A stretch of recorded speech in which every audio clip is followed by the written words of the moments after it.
You are listening to the Short Convos podcast. Let's do it. Rolling. Let's do We're this. rolling. We're here. We're doing it. Okay, we'll do a quick introduction, then we'll get you involved, Jadi. Yes, Hi thank everyone. This is JC Too Fast Too Cashman, Warrior of Light, And as Miralai, this is the Short Convos podcast, available on YouTube, Spotify, Apple Podcasts, or wherever you get your favorite podcasts. And I will let JC introduce our very, very special guest that we have this week. Yes, we have a very special guest, and it's Jadi Tention. Jadi, could I ask you to introduce yourself, please? Because we've got a world of people out there, non-martial arts as well, that will be listening in. So maybe you could introduce yourself, where you're from, who you are, and just summarize it for us, please. I'm Jadi Tention, Jadi, not Jedi. Jadi Tention. From New York City, exactly the Bronx. I've been doing the martial arts for about 35 years, and I'm a multi-time world champion, competed for maybe about 25 years. Highly successful school owner, trying to be a wonderful son, a world champion father, and that's me. Wicked. Thank you, Jadi. Very modest. Thank you. Jadi, welcome to our podcast. As I believe you met as one of your seminars while you were in UK before. Yes. Welcome to our podcast. So Az and I, we have a weekly chat every week, and we like to record it now as a podcast, and we talk about everything and everything. Jadi, I messaged you last week. It was on the back of the whole George Floyd situation. I'm just going to call it that at the moment, and it was following actually my daughter, who's a 15-year-old teenager, but not a typical teenager. I'd like to say, as a father, she has a more mature head on her shoulder, and my wife and I, we always talk to her about all worldly things. We're very open as parents. Yes. However, I'll be really honest, in this situation, I didn't know where I stood with it. And I was real honestly a bit confused. Az and I spoke about it last week on our podcast, and since I've educated myself a bit, but my wife said you should really get in touch with someone of colour, and speak to them. And she said, probably no one better than Jadi out there, because I think you're, the best speaker in our field of people, our sport. I think that's because you're a very well educated, understanding guy, and got a lot to give.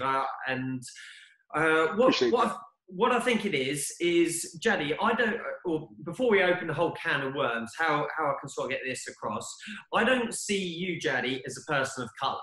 I've grown up with best friends since a very young age, idols, role models, yourself included.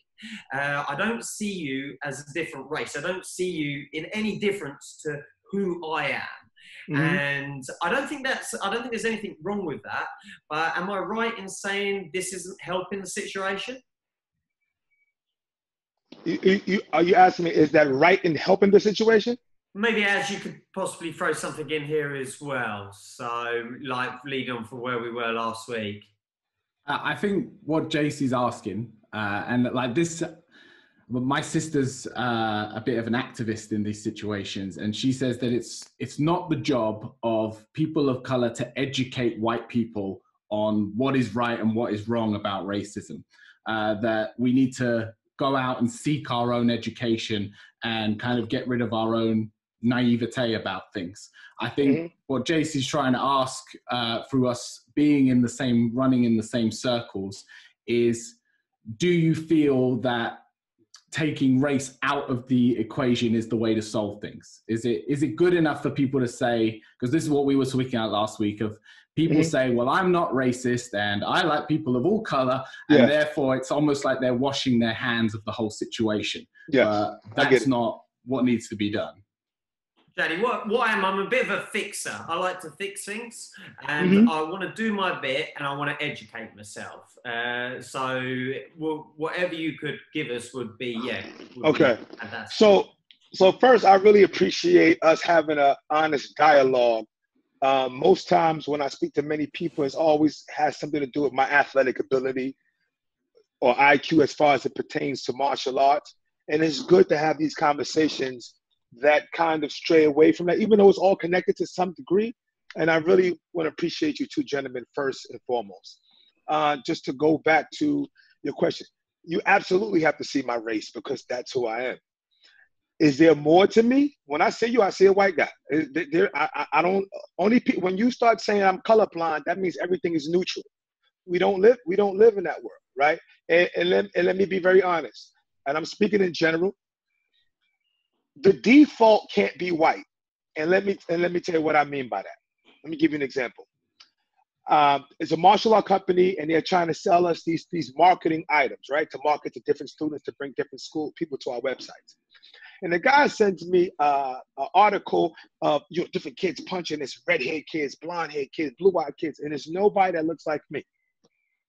So I said to him, listen, this is not representing my demographics at all, who I serve. Why would you send me this? And he said, and I believe him, Jadi, I wasn't even thinking like that. You know me, man. I said, I do know you. And I wouldn't do that, and I'm going to fix it. I said, yes, but you have to understand the default cannot be white because that's the automatic assumption. You have to consider me. You can't say, I don't see you. You better see me because that's who I am. I'm proud of it. I'm proud of the texture of my head, the broadness of my nose, the thickness of my lips, the color of my skin. That's a part of who I am. Is that the only thing? Is that the most defining thing? No, it's not. But it is who I am. And to say you don't see that, that's a lie. I'll give you another example real fast. My daughter who just turned 6, everything in my house is black. A black Jesus is on my wall, black pictures, black baby dolls, black, everything to my daughter is black in my house. And when my daughter wakes up, and I don't speak to my daughter right now so much on race at this moment, she loses a tooth. She says to me, Daddy, the tooth fairy gonna come see me. I say, yes, the tooth fairy is gonna come see you. My daughter wakes up and says, Daddy, I saw the tooth fairy. I said, you saw the tooth fairies already? She said, yes. I said, what the tooth fairy look like? She said, Daddy, she was brown like me with 2 afro puffs, Daddy, and I saw her climbing out my window. The point that I'm saying is that she has the right to see herself in all of her imagination. And it can't be all the angels are white, all the prophets are white, all Santa Claus white, Frozen is white. It can't be that. My children need to see themselves and see themselves in the divinity's mentality. They need to see themselves in an intelligence mentality. They need to see themselves as cartoon characters, superheroes. These are things that privilege has given many white people. If things are changing now, it's the default. So somebody could say, I don't see race because everything looks like you. But when things don't look like us, we absolutely need to see ourselves. And this is one of the reasons why you have the Black Panther. Yes, it was a great story, but why it was so famous, because we finally get to see ourselves exclusively. And we need that just like you would need that. And when we all get to that point, then we could go, I don't see no color. Yeah, when we even it up, but not while you got the lead. We can't do that. And it does not make somebody racist, but you have to acknowledge that we have the right and should see ourselves and have the right to look in history books and look in comic books and look at TV and look at cartoons. And the idea of beauty is just not blonde hair, blue eyes, 110 pounds at 5'9". And this is what we've been taught, directly and indirectly. Yeah. Well, last week, I think looking back, I referred to as, and it's easy for 2 privileged white guys to talk about this, but I actually don't know if I've offended Az and his family saying that, because Az, you're not strictly a white guy, are you? This is my point. I think I've grown up.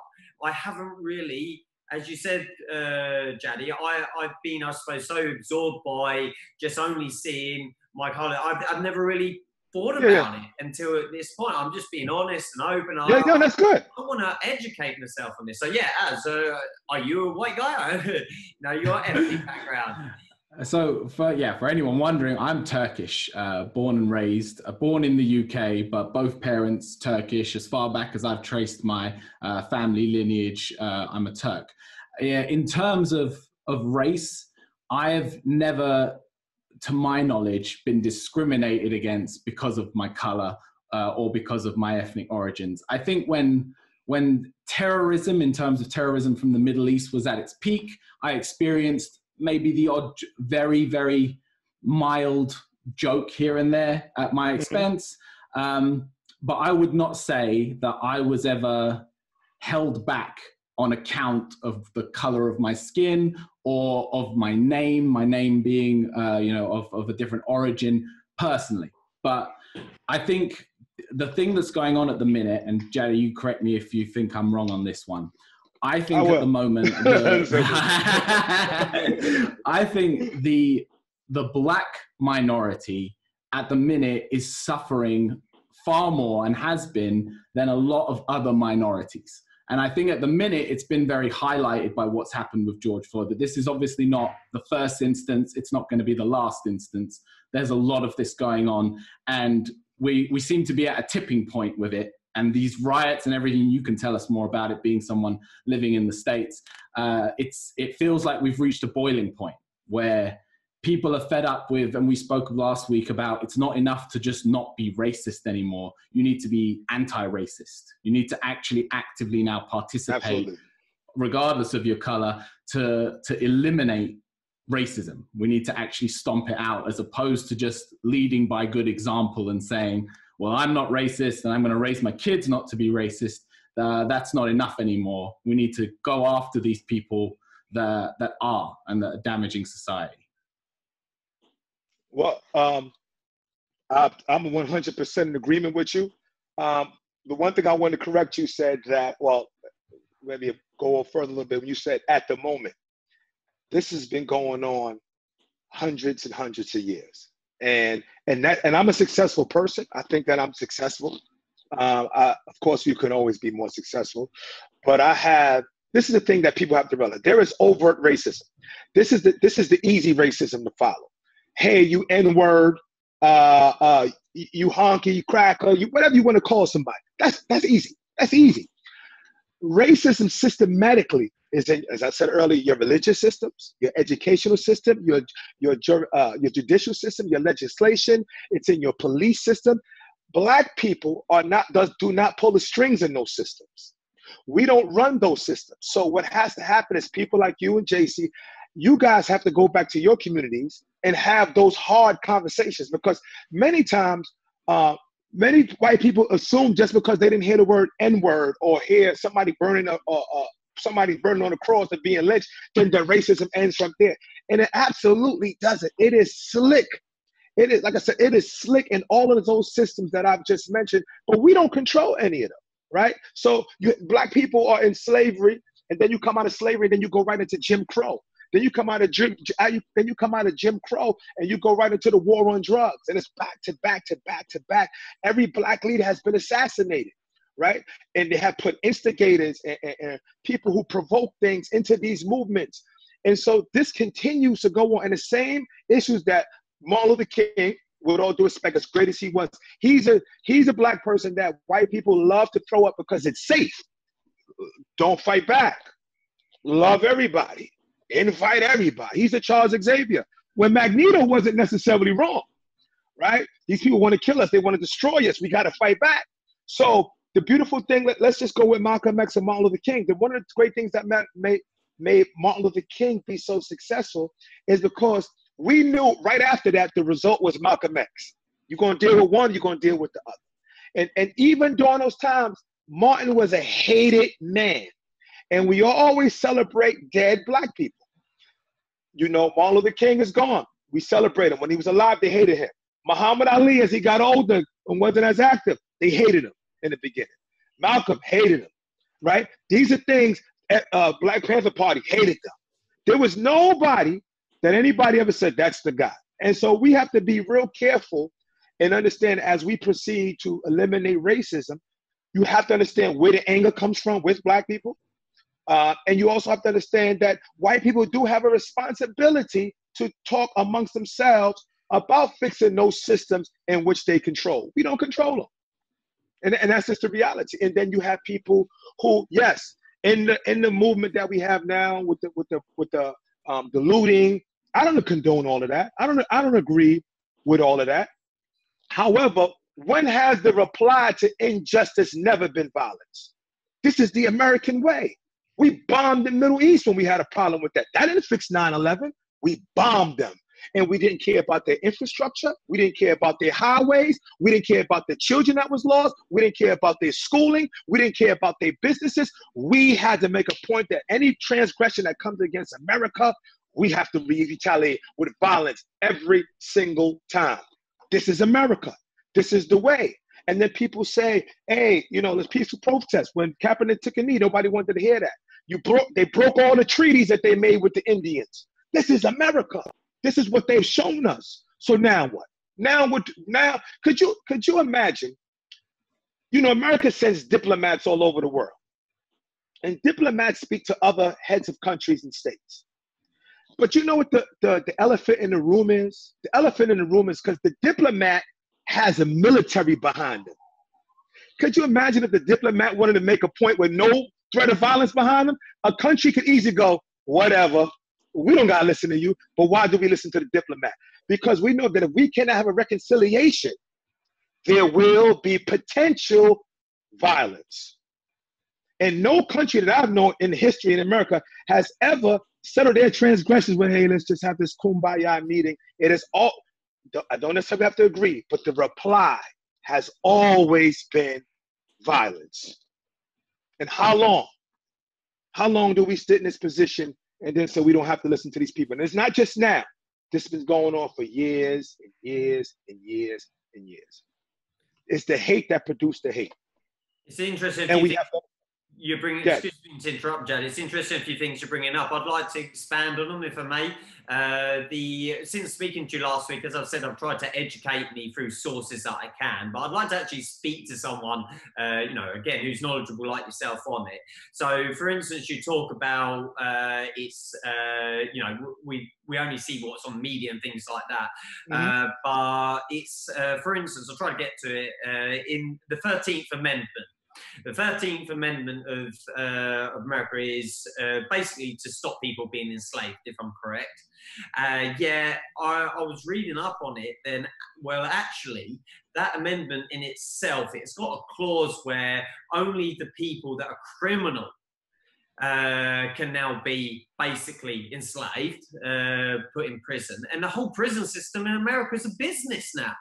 Absolutely. You've got a quarter of the world's prison population in America. 1 in 3 black men is likely statistically to spend life in jail. And this is all, yeah, maybe you can explain it for us, but what I was reading, and it's all down to like the constitutional issue with the 13th Amendment, that you can't keep people in prison, but if you make black people the enemy, they go to prison and then they become good business. Yes. Well, you're getting deep right now. Well, keep this in mind, and let's use history. When Hitler put the Jews in oven, and I'm going to stop right there. It's a horrible Holocaust. For him to do that, he had to present them with rhetoric of them being bad people, criminal vermin of the earth, so that when you murder people in masses, or you incarcerate them, or you kill them, that there won't be an outcry, because you already sold them to the public. You pre-framed the public as, look at these savages, dogs, animal, thugs, right? So there won't be an outcry. So what has America done, right? We are thugs, savages, killers. Look at these savages. Look how they act in the hood. Look, so that when we get murdered, there is no outcry, right? You take away, you desensitize the people. Think about this. Let me tell you why, George. As much as we talk about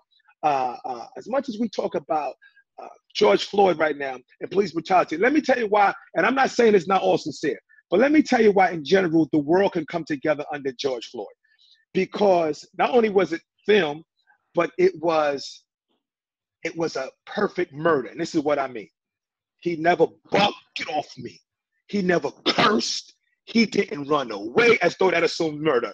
He didn't, the $20 bill wasn't counterfeit as though that deserves murder. He did nothing. He didn't resist. No, nothing. Yeah. Nothing. Had he had a gun on him, whether he used it or not, it would have been justified.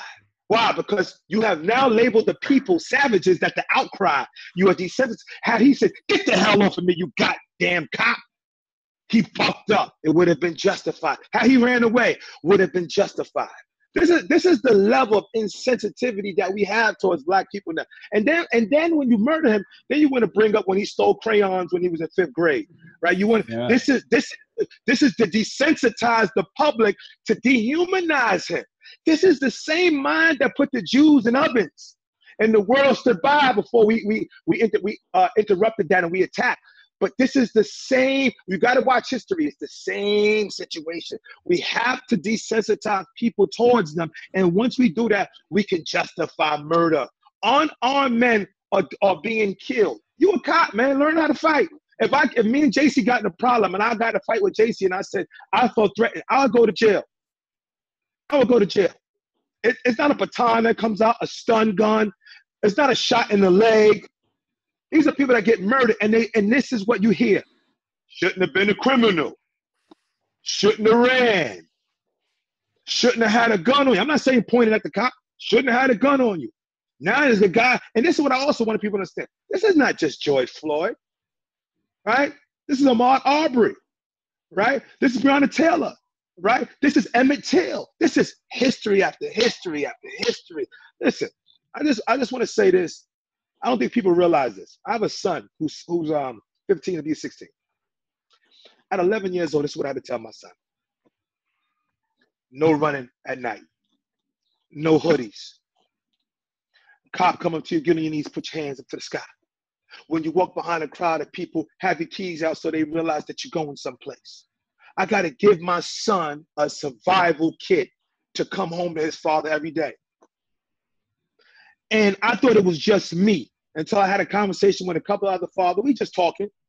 And I said, man, this is what I got to tell my son. Like, Jadi, you tell your son that too? I tell my son that. No hoodies, no run. See, privilege. See, no, I'm not saying everybody, but white people don't got to raise their kids and tell them that. When y'all get in trouble, you tell your kids, run to the cops. When our kids get in trouble, we tell them, run from them. And I'm not a thug. I'm not a criminal. I don't smoke. I don't drink. I've never been in trouble. I can tell you stories of me just walking down the street when a cop car pinned me up against a wall. Get your hands up, nigga. No reason. I was upset one time. I told the cop, you're an idiot. This is a cop. He pulled a gun out. He pointed to me. He said, why don't you go run that? Give me a reason and run. This is what, I'm 15, 16. That would sit with me for the rest of my life. And all I was doing was walking. See, these are the things that we see all the time. And somebody could say, you know, it's not just pull yourself up by the bootstraps. You tell them bootless people to pull themselves up by the bootstrap. When you get free labor for 400 years, you get a head start. You get a head start in business. You get a head start in agriculture. You get a head start in farming. And then you release black people into a society where they was taught to hate themselves, their religion, their culture, their God. We don't wear our names, we wear your names. And you set those people free. And then you have them, where we gonna go? We didn't have 40 acres in a mule. Then we got to work for you. Okay, then we work for you, our former slave owners. You barely paying us. But because we can't afford certain communities, then you herd them into a certain community. Now it's poverty. We don't get the same schooling. We don't get the same education. Remember, we wasn't even supposed to read or vote. Then you herd them into that community. And then they grow up and their children see that it completes the cycle. Then you say, okay, integration. Or then whites only bathroom. And then after that was over, then you put drugs in the community. And then you say, I made it, you made it. Listen, black people are celebrated far too much. It is the only place where white people will scream for us, cheer for us, yell our names, take our autographs in some kind of sports or entertainment. If I'm not blitzing somebody, if I'm not kicking somebody, if I'm not somebody, Beyonce's not singing a song, Jay-Z is not rapping, where else do we get celebrated? And it's unfortunate that this is America. And even though certain things in America, there is a mentality of white supremacy. They all share the same mind, whether they in the UK watching a soccer game, whether they are in another part of the region. It's the same mentality. And if people want to speak on black people experiences and go, no, that's not true. Nobody can speak on our experience. We live it. Listen to the people who are highly qualified in it, who live it. And I think great podcasts like this, where we can sit down and have a real conversation about real issues that affect the both of us, because racism has affected white people just like it has affected black people. And together, we all got to fix a problem. But it'll absolutely not end with just black people trying to fix it. Absolutely, we need the other side to contribute and to be responsible enough to talk to their communities about past atrocities that do lead up to right now. Absolutely. And also about acknowledging the wrong so that we can fix it and move forward and removing those biases subconsciously and consciously. Jadi, go on, as you go. Sorry, Jadi, it's you can really hear the emotion in your voice. Like, you're very composed, but you can hear how it affects you. It's frustrating because, like you said, the change needs to come from the white community. We need to kind of sort it out amongst ourselves. However, the problem is that it doesn't affect white people, not negatively in the way that it affects black people. So therefore, like, white people don't care in the same way. They'll say they care and they'll try to present it, but it doesn't directly affect them. And it's the same with so many other things. Like, you ask people about protecting wildlife and animals that are going near extinction. And it's the same. If it doesn't directly affect you, if you're not seeing it in your day-to-day, it's people aren't getting behind it. And that's where I think it gets a bit stuck, because the change really has to come from the other side. But the other side doesn't bear the responsibility because they don't bear the trauma and the pain. But what they do, and I guess what they're bearing more, is the guilt. And that's being put on over time with pressure. But how much death needs to happen? How much guilt does there need to be before we see, dramatic change, like prolific change that's actually going to break the cycle? Because that's what scares me. And that's what I hear and feel in people's frustration, is that it doesn't feel like we're anywhere near the end. Like, we're seeing improvements and things are getting better, but we seem to just be in the thick of a war where just the black community is just being demolished. Yes, it's real. Well, this is the thing. Many times we don't interact with each other unless it's at some sports events. We act like, this great divide. Our communities exclusively look like our communities, and your communities, not just in general, I'm talking, your communities look exclusively like your community. It is stated that once a white community becomes 7 to 10% of black people and brown people who start to move in, white people tend to move out. Right? We also have stats that show that there is redlining, where you don't allow certain loans, or you won't show certain houses to certain black people because you want to keep the community a certain way. All of that has to be broken up. It's systematic. It is just like having gravity. You're so used to having it that you don't see the big deal. We all have gravity on us. You don't feel like it because you're born into it. You're born into an elitist and privilege. And this is the thing I want to be clear. It doesn't mean you don't struggle. It just means that because your name is Brad Smith, you won't get discriminated against a job despite your resume. Where if I'm coming in as Raheem Smith, somebody gonna look at that resume different. It doesn't mean that you didn't have a hard time, that your parents didn't mean that black people didn't say smart stuff to you. It just means that you have systems that will completely benefit you 100%. Where I'm sitting here and I have to tell my children about having a certain mindset for the world that they've got to navigate in the same way that my mother did for me, right? So it goes back to, like you said, if it doesn't affect you directly. So you have to stop. The world has convinced people that racism has this overt look. Oh, don't give them a job. Like somebody's going to say that. Racism has evolved. It is slick. Before they used to assassinate you, they ain't like you. That was the 60s. That was obvious. You can't get away with that right now. So what do they do? They'll kill you socially. They'll write you off to be a certain way. They'll kill you economically. You can't get a job. I want you to take a knee. They'll lynch you in other ways. And you have to see that, the slickness and the evil in it and the wickedness in it. So I get, like you said earlier, I get tired of having to explain it. But the most I could do is get my daughter and my son prepared for it, and to teach them how to navigate to the best of their ability for them, and teach them how to love themselves, because this is going to come into a world where beauty won't be your standard, and things you won't be given the benefit of the doubt, and it won't always be an equal race where you got to run faster, jump higher, push harder, work longer.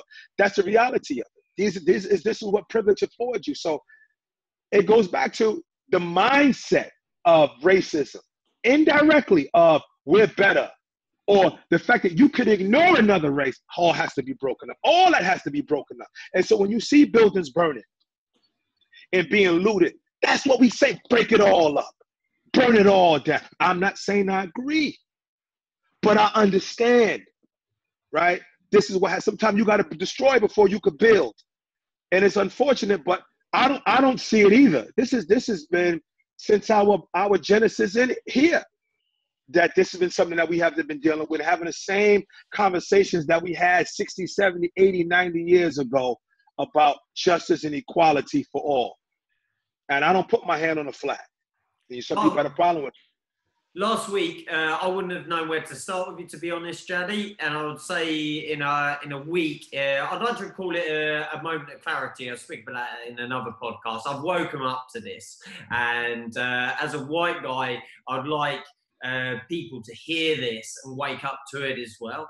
And like your emotion resonates with me, as in I can't understand but I can understand emotion. And I've got a 15-year-old daughter. And to imagine having to say to my daughter, don't do this, don't do that, because of the actual risk of being killed, it is mad. And like you were saying, like again, sort of what I've read into and explored is you're saying it's so slick. Like law and corporations are working together in America to pass things to criminalize black people. The plea bargain, was it the Clinton era? The plea bargain. 97% of people that were were committed for a crime didn't go to trial. They pleaded guilty. Yes. 97% of people that pleaded guilty, even if they weren't. And like, excuse me for not knowing the names. I'm not that well educated yet. But the like, Central Park Five. There was two. There was one, like you mentioned about, like you were saying about the sun. It made me think, and like the penny dropped. It's like they were saying on this particular thing that you've got the right to defend yourself. There was another thing passed. You've got the right to defend yourself. A white guy's got the right to defend himself, not a black guy. So this white cop chased the black guy. The black guy turned on him, had no gun, had nothing. The white guy shot him dead, and he got off as the police officer. They said he has the right to defend himself. Yes. But if it was the black guy that defended himself and so happened killed the white guy, that wouldn't be the same. Absolutely not. But the thing about it is that, you know, it always goes back to justice. He shouldn't have been committing crime. You are not the jury in the Grim Reaper. You're not my executioner. That's why we have a judicial system that we're supposed to go through a trial that is also broken. So listen, I would be crazy to say that police don't fear danger and that they don't have a tough job. One of the issues with policing is that many of these people come into our communities who don't even live in our communities, right? Who don't even look like us, who come in there, this is what I'm saying, with preconceived notions and biases in their head to govern a community. And then they deal with us with one of the scariest things is the imagination of white people. And when I say that, and I'm speaking in general, when I say it is, the fact that I can't run with a hoodie because your imagination would assume I'm a criminal. The fact that if I'm walking behind you, I got to pull my keys out to soothe your imagination that I may be doing something. When I got pulled over, cop pulled me over. I roll my windows down. I pull the keys out the ignition. I put both of my hands out like this till he comes up to me. Because I want him to see the keys, and I want him to see both my hands. And he talks to me and says, "Officer, I'm going to go at my registration right now. It's just my registration. I have no weapons on me." And I'm moving slow like this. And I go to put my hand. Officer, I'm going to pull out my registration. This is what I got to do to feel like I got to live. This is what I got to do. Hindsight, let's say something happened to me. The first thing they were doing, Bobby shouldn't have been speeding. He shouldn't have those tints on his car. Right? This is the interaction where my mother got to tell me, please be careful. My mother, 70-year-old woman, to this day, Jadi, be careful. Right? Because I have to soothe the imagination of somebody else because of their biases. And this is the thing that people don't understand. They don't even realize they have biases. You know, black people don't see themselves as great as they should. And white people see themselves as elitists and more superior, which they shouldn't. And you have a demographic who has been fed nothing good looks like them. And you have a demographic that has been fed everything wonderful and marvelous and godlike looks like them. We win tournaments, you give us trophies of your image. Right? This is things you don't see. This is just the default is white. Just regular. Right? These are the issues that we deal with, man. That I have to tell my daughter to the point where JC, I gotta go so over the top. Well, I gotta go, oh, Dad, look at that superhero. Let me find you the brown version of her. Because I gotta break that cycle. Right? And this where Barbie, okay, yeah, they got black Barbies. But they look like white people with just darker skin. It doesn't celebrate. And I'm not saying this in a racist sense. I'm saying this in the sense that you have the right to love what you look like. I have the right to still be provided the same thing, which gives me a certain confidence about myself, which allows me to navigate with my head up and never the victim. Always the talent, never the manager. Always the athlete, never the owner. No, sir, not this time around. I want ownership. I don't want to be the athlete. I want management. I want the property. Why I got to be the player, not the owner of the team? There was a time they said black quarterbacks, they wasn't smart enough. This the 90s, bro. Black quarterbacks wasn't smart enough to play the game. This is what we're dealing with. People who believe this, and these are people who happen to run the world at this present moment. So we need everybody's voices, your voices, this podcast voices. I think people understand that when we speak about Black Lives Matter and all lives matter, we come with that stuff. So there's always a problem with black. But again, that's that subconscious mind that always shows themselves, and people, it's easily to ignore it because it doesn't have to affect you because you live in your community. Do you realize that you could go all your life without seeing a black person? You can really do that. I can't do that. Meaning that I'm going to have to deal with somebody Caucasian one time or another. There are people who can go all their lives in their community, bro, and not deal with us at all. And it's crazy. And this is what we deal with. Yeah, back to the plea bargain thing that I was saying, like 97% of people don't even get to have a trial for something that they've been incriminated for, that they potentially didn't do just because it was easy to plead guilty. Like my other example, again, please excuse me not knowing the guy's name, who then later There's more than one, so I get it. Yeah. The example was like, he turned around and said, he was a young lad, he was 16, 15, 16. He turned around and said, no, I didn't do it. I'm not taking the plea bargain. And because of that, he was penalised even more by the justice system.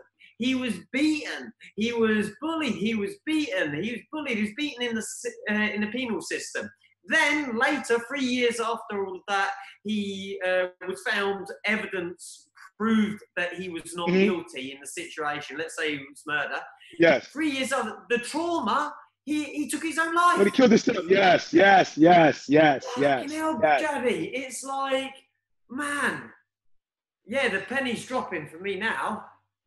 Yeah, you know, and the sad thing is, I'm not saying if you didn't do nothing, you shouldn't go to jail or you shouldn't pay the crime. But there are many cases like this, where even from the Central Park Five, where you have the president now saying, even though they was exonerated, they was innocent, the government had to pay them money, he still said the death penalty should be on them, and he doesn't want to apologize. Now, this is the president of the free world. And you and I know, just like a martial arts school, whoever the instructor is, the school takes the personality of the instructor. Whoever the leader is of any organization, that thing that they lead, that personality determines the culture of said school, said club. Think about now who we have the president. Reckless, right? A narcissist who can't even apologize when something is wrong, who creates divide, and he determines the culture of a country, regardless. And this is what we deal with. This is what we live with, man, every day. Yeah, and you know what? I don't.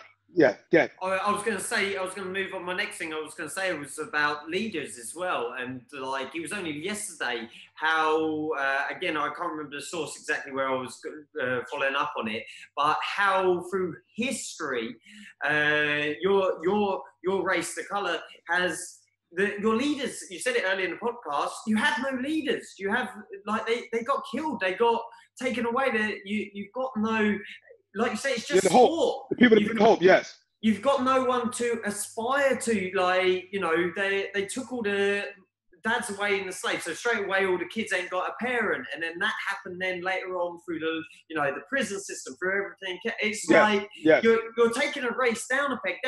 You're chopping off of their any inspiration to feel better. So absolutely, in your own community, you're feeling that you're not worthy. Absolutely. You know, you have it, and which goes back to, you know, we have a lot of issues to deal with. Black people have their own issues. I mean, even amongst killing one another, right? Even those situations. But we all understand that due to proximity and we white people kill each other. Listen, white on white crime is not a thing. You don't hear that term. You don't hear Asian crime. See, this is funny. People will say all lives matter, right?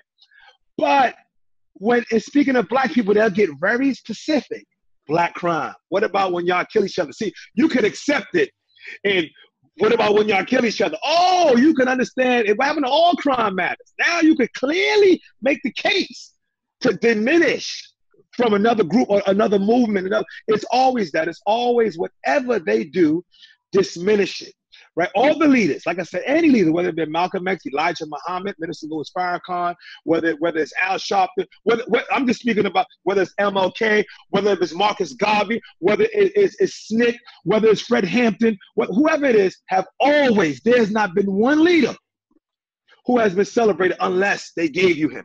And we don't want to hear Candace Owens, or Ben, the surgeon, the Ben guy. I forgot his last name right now. But we don't want Ben Carr. Those people don't speak for us. You know, and like you said, when you remove the male from the home, you kill. Then you got the criminal system. Listen, we had school owners with this recession.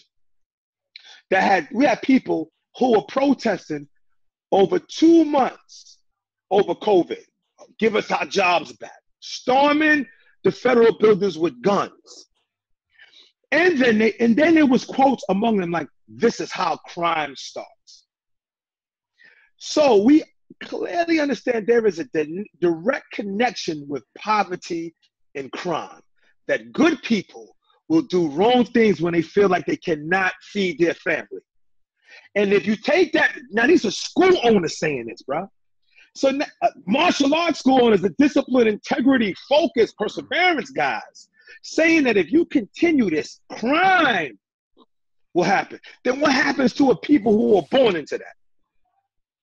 Well, that's the problem, isn't it? Because you're not even 2 generations away from what you were saying, very clear racism, where you weren't getting jobs, you weren't having opportunity to earn money or get education. You're not even 2 generations off of that. So there is a huge deficit, which then means that your community has far more people who are undereducated, or in these situations where they're more likely to get involved with gangs. And again, it just feels like a vicious cycle that's going to be the cycle. Absolutely. Absolutely. You 100% spot on. And it's good that you can see that. Some people, you're making an excuse. I'm a successful guy. I never got into gangs. Listen, I had a friend of mine, really close friend. I'm outside with him. He was selling drugs. And I was the guy he's a really nice guy. He said to me, Jadi, I remember one day we was in the park. I'll never forget this. He said, Jadi, I'm about to do something that I know that you're not that kind of guy, and I need you to leave. And I left.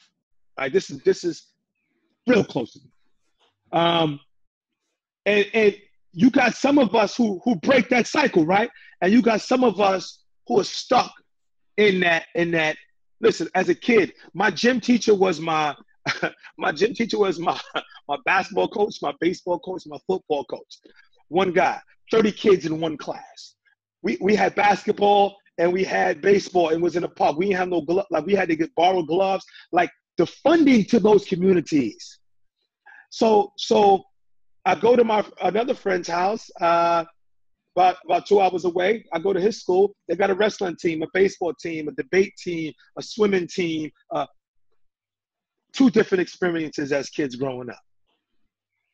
And then you talk about redlining where they put you in certain communities and banks won't even give you certain loans. Listen, if you're familiar with the game of Monopoly, imagine this. Imagine me and you playing Monopoly. And you got access to the game, let's say 4 years ahead of me.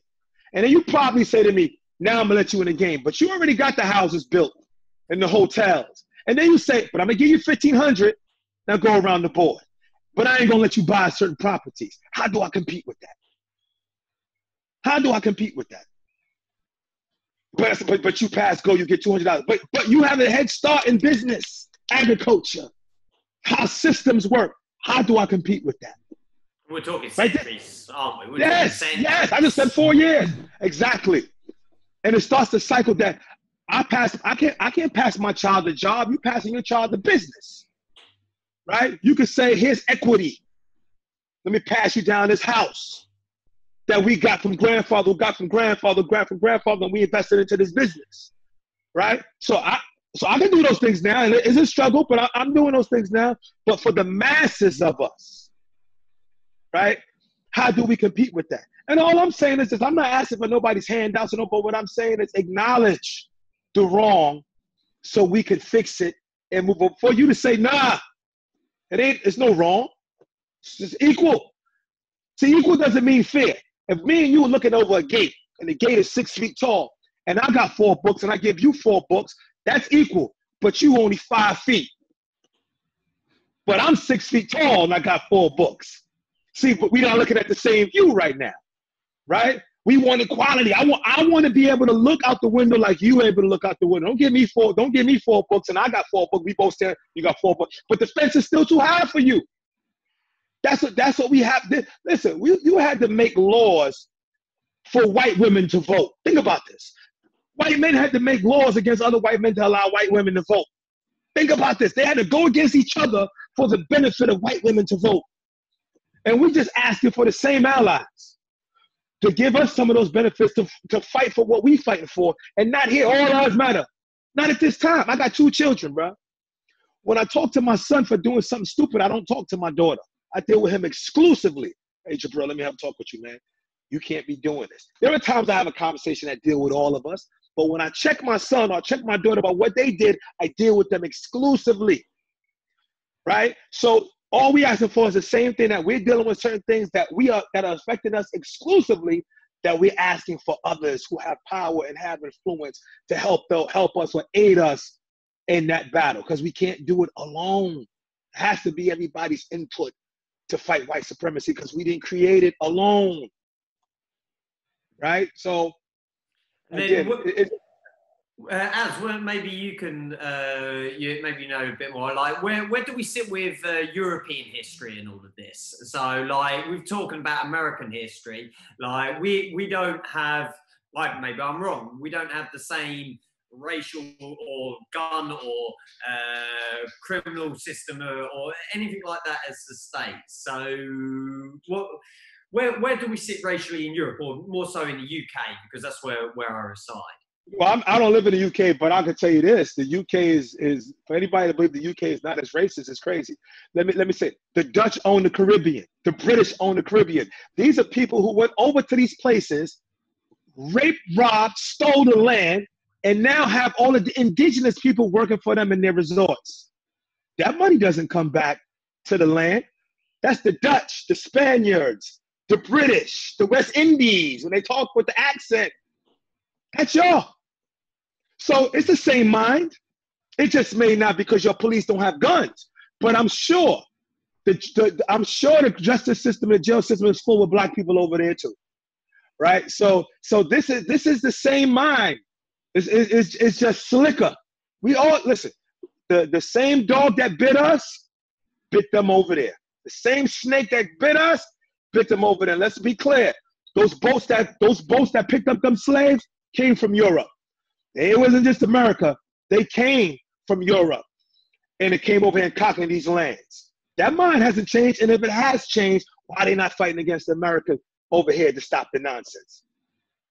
Yeah, well, the UK had one of the largest slave ports. So back when slavery was a thing and they were coming from Africa to get to America, this is where they were stopping off. This is where they were refueling. This is where they were, throwing over the dead bodies that hadn't made it to the halfway mark. So I think, I know Europe struggles with this. We try to wash our hands of it because we like to say it wasn't us. We weren't bringing them over. But to say that we weren't a part of it is just wrong. But it gets brushed under the rug, and that's the problem, isn't it? It's not in our education system. It wasn't taught in our schools.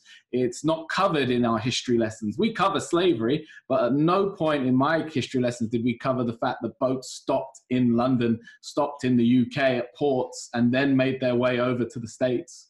It was never mentioned. So it's up to people to self-educate. Yeah, we don't have, even now, we don't have in-depth language of the history of slavery as it pertains to America as well. You brush it under the rug. And this is not me. See, sometimes it's not me trying to guilt anybody, right? This is just me telling you the mentality of the condition of people, how it starts, and how everybody has an impact in it. The UK is killing Africa right now, right? With certain sanctions or certain profits that they make. Right? Or how they deal with the Africans over there. This is not something that people act like, oh, that's just an American problem. Money has slave masters printed on it. Right? This is America. This is white culture, whether we want to accept it or not. Right? So again, I think that it's going to be guys like you who speak out. Jamie, think about this. You said that within the last week you started educating yourself more, correct? Yes. Think about the privilege of having to study it and not experience it. Yeah. For you to find out about it, you had to study it, or I had to just be born. That's privilege. And I appreciate that's not me knocking you. That's me giving an honest. At all. No. You know what I'm saying? Yeah. That I appreciate that I have to experience what you just get the luxury to study. Jadi, I could have sat and just watched telly. I could have just watched Netflix. I could have just read about this. I was shocked at all this last week just reading about it. I wanted to speak to someone about it. And I knew that you would bring that experience, that real life. I refer to myself as a warrior of light, as in I lead our martial arts, my children with a light of a way that I think you should conduct yourself. It's good positivity and all of that. Yes. But what I've realized this last week, there are other lights, and they might not be a positive light, but they are still a light that people are drawn to. And it might be parents of kids who are racist and bring up their kids racist. Yes. And it's like, just shining your light ain't enough. Just shining, you got to shine that light brighter. You got to turn more heads your way. And that's where I feel my part of this will now play. My, maybe small, insignificant part. No, I got you. And that's why I'm doing this. Is there any resources you can recommend? Is there any, I think it's a great book that I think it's a great book that people should read from Tim Wise, White Like Me. I think that's a great book. Is that Tim Wise as in smart? W-I-S-E. Yes. And I think White Like Me. Yeah. And it's a book from a Caucasian gentleman that's speaking on privilege. White Fragility. That's another great book to read. It is amazing, man. The information is out there, but people don't like to read about certain things, or it's painful, right? Because it can make you feel like it was you, right? And it doesn't necessarily mean it had to be you. People don't realize that you absolutely benefit from what was left. To say you don't is crazy. It doesn't mean you had to be racist. It doesn't. But you have to understand that you was given a baton with a 400-year head start. How wouldn't it benefit you, right? So we all have to realize people like you guys, your podcast, will also allow people to have an open mind. And we don't have to have everybody agree with everything. Listen, you know the same way people come together for abortions or anti-abortion, or they come together for the rights of animals, that same energy has to be applied for human rights as well. how Black Lives Matter as well. All of that same energy. It can't be for a horse.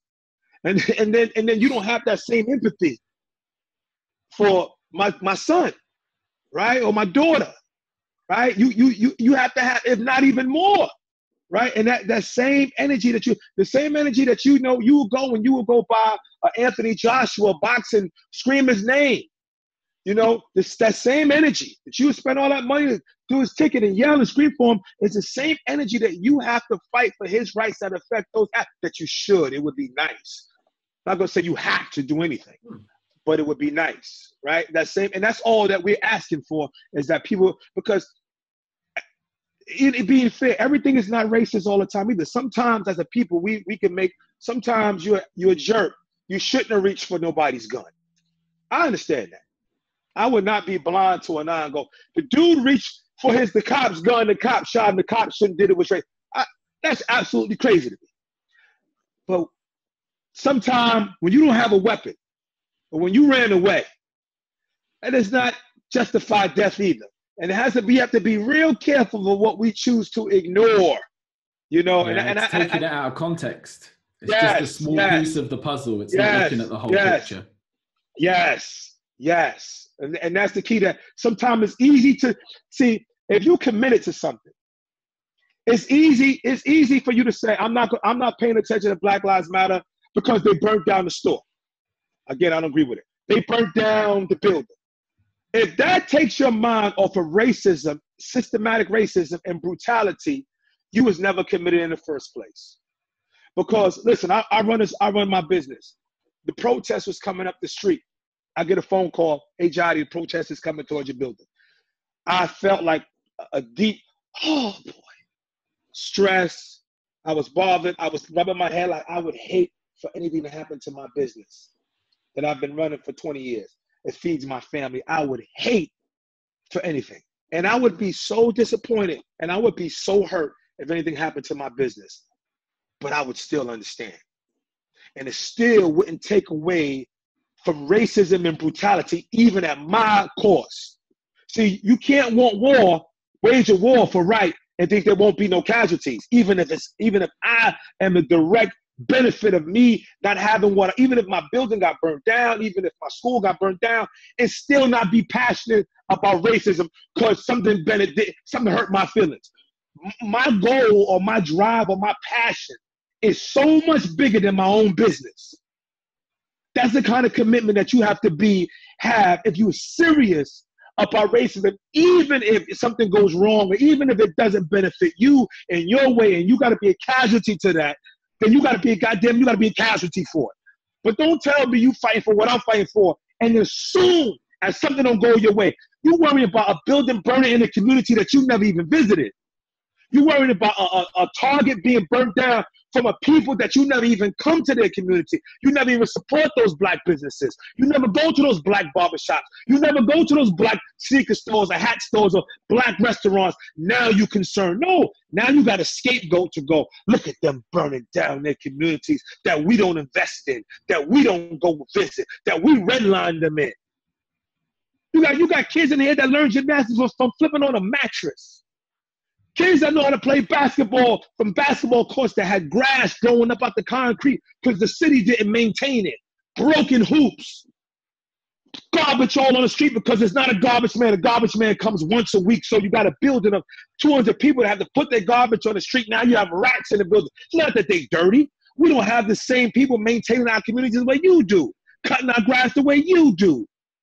And then you label them and I don't got to worry about you. Wasn't worried about the community anyway, so now don't make it a big deal. Because if you did, you would have saw the anger that was brewing in them before it came to this. But you have the privilege to ignore, to not look at it, because it's 10 miles away from you. Man, I've been in places, and I'm sure it's where you at too, where there's a bridge that separates poverty and success. A bridge or a street. Well, as soon as you go down on 95th and 5th Avenue, you make a turn, you on Harlem, now you in a whole nother demographic where you had a community that held themselves up to a community that looks horrible. And don't act like white people are just the cleanest people in the world and they don't put their garbage down. You have systems that come by, pick up the garbage, maintain the grass, maintain the parks, funding that goes into those communities, right? And this is what we deal with, man. So it's not just, it is what you said, also the books that you read.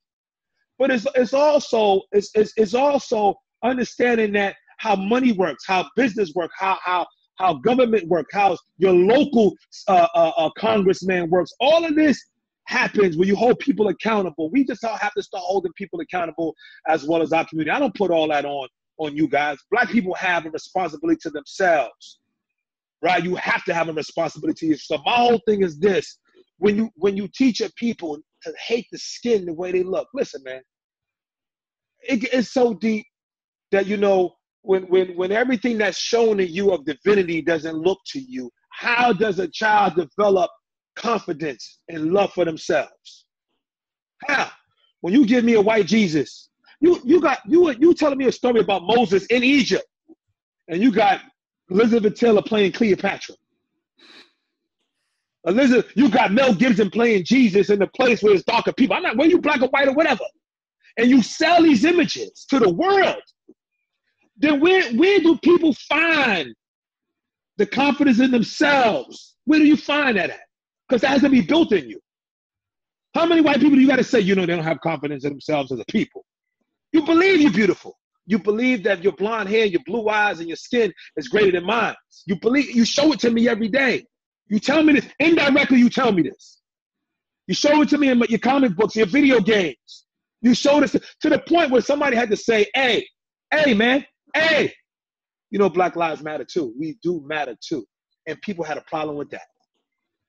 It's amazing, man. It's amazing. It's it's definitely a wake-up call, and feel privileged to have had the opportunity to talk to you, Jadi, about it. Yeah. Well, hey, man, I appreciate the opportunity to be able to discuss with you guys something other than a punch and a kick. Yeah. You know, there have been people that put their racism to the side, who have put their racism to the side because we could do this together. And I don't let none of it fool me. No. Remember, they cheered for Jackie Robinson, and then when the game was over, they sent him to a separate bathroom. And people would think that because they got 1 or 2 or 3 or 4 or 10 black friends, if you got a black friend, then embrace his struggle as well. If you really his friend. If your friend is on a superficial level, it would always be sports and how you're a good guy, high five, we like video games together. But if you're really that person's friend, embrace it deeper than a superficial relationship that many of us have with people who don't look like us. And we assume that they with us until situations like this occur. And then you really see how what side of the fence that they sit on. Yeah. Silence is betrayal. Yeah. Is there anything else you want to ask on, man? Jadi, I think you've just smashed it, to be honest. I guess if we're going to wrap it up, where I'd like you to leave us with, I am actively now trying to stop people who may not even realize that they're doing things that are racist. So for example, a friend of mine the other day, we were having a conversation and he came out with the word half caste. Just very blasé in the sentence, just said half caste. And what's that mean? You don't have this word? Oh, okay. No, I don't have that word. The derogatory word for people who are mixed race. Okay. And I pulled him on it. I stopped him. We stopped mid-conversation. I said, you can't use that word. And then suddenly our conversation was over because we had to then discuss this. And he got instantly very defensive. He took it really badly. He didn't understand what I was trying to say. And then he kind of had an issue with me. And before I knew it, the conversation was over and we haven't spoke since.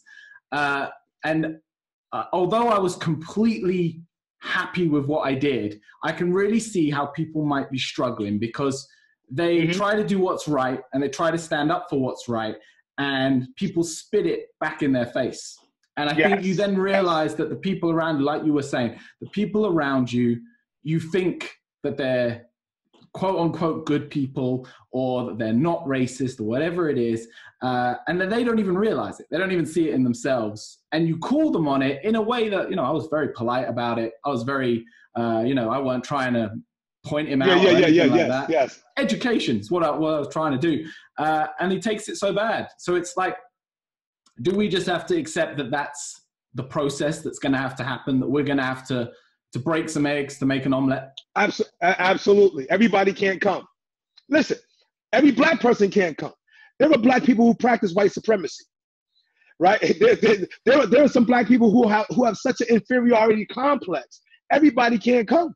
It's not meant for everybody, right? So we have to have a like mind, a like goal. We all have to be focused, and we have to be driven past the superficial, right? We all can be friends, man, in the name of sports.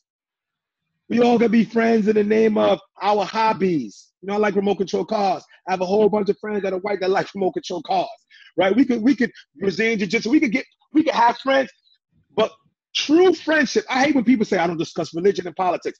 We can't be friends, because I got to know where you stand from a moral standpoint. Doesn't mean if I say Allah, you say Muhammad, you say Jesus, you say Jehovah, you say Yahweh, whatever.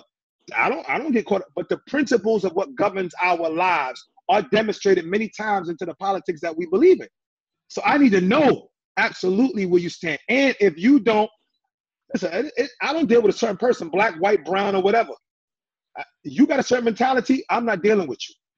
I don't care who you are, right? And I think what you just said, standing up for what's right. I don't have people, even in my circle, and somebody say, oh, that's racist. I'm like, listen, bro, he shouldn't have been reaching for his gun. I'm real, right? Like, no, that's not racist. You was an asshole. You shouldn't have did that. I'm not saying he should have been the murder, but certain things that I know is not, I'm like, no, we got to do better, right? Even from the sense of me speaking on right now, black on black crime. That comes from a black inferiority thing.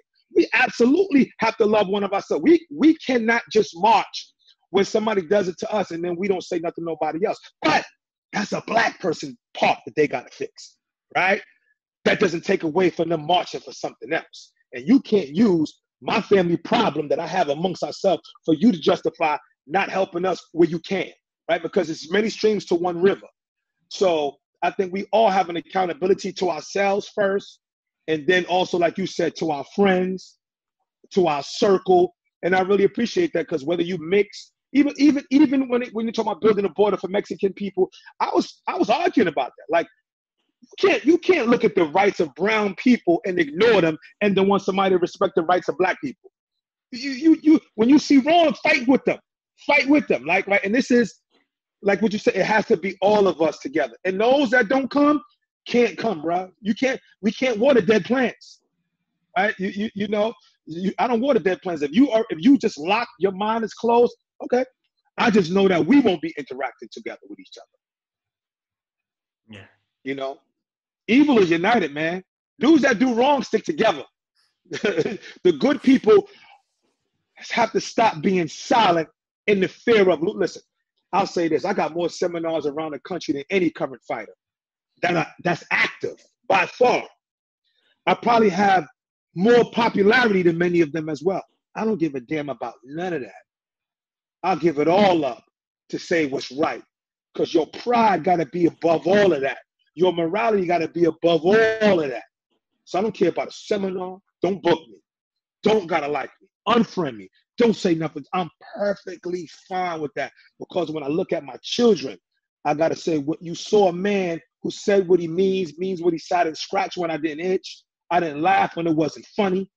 I said what I said, 10 toes down, and whatever come from that is gonna come from that. And I'm willing to lose all of that in so-called superficial friends and fame and money for that. And it's not enough of us to do that. Example is a big thing, and it brings us full circle to why I called you at the first place, Jadi. I called you because I wanted to be an example to my daughter. I wanted for the next generation to see how we do something about this as a white person in a racial time. So I can only say thank you, Jadi, for the insight. Hey, thank you, man, for having me, man. I've been on not many podcasts and interviews. This is probably my first one, because you get to see me. I get to see you. And JC, regardless to if we fought against each other, fought on the side together, whether seminar you had me, I respect you more as a man now than I always respected you, but as a man on a deeper level than ever. And I really appreciate both of you and your voices, man, and just keeping an open mind. I really, really appreciate you guys, man, honestly. And I thank you. No, thank you, Jadi. We appreciate you. Appreciate it. So, cool. Yeah, thanks. And you look cool with that hat on, my brother. You look cool with that hat on. You got a little swagger about it. You got a little swagger about it. Jadi, any shout outs you want to do before we let you go? Hey, listen, I want to just thank everybody. My school is in New York City, TCK Martial Arts. I want to thank all of my friends, my family. I want to thank my mother, my father for my beautiful background, man, for bringing me up, putting that inside their son. I just want to thank all you guys, all the allies. I want to say Black Lives Matter all day. And, you know, I just want to hope that we all can come together and fight racism on the highest level to the lowest level. And thank you guys again for the opportunity.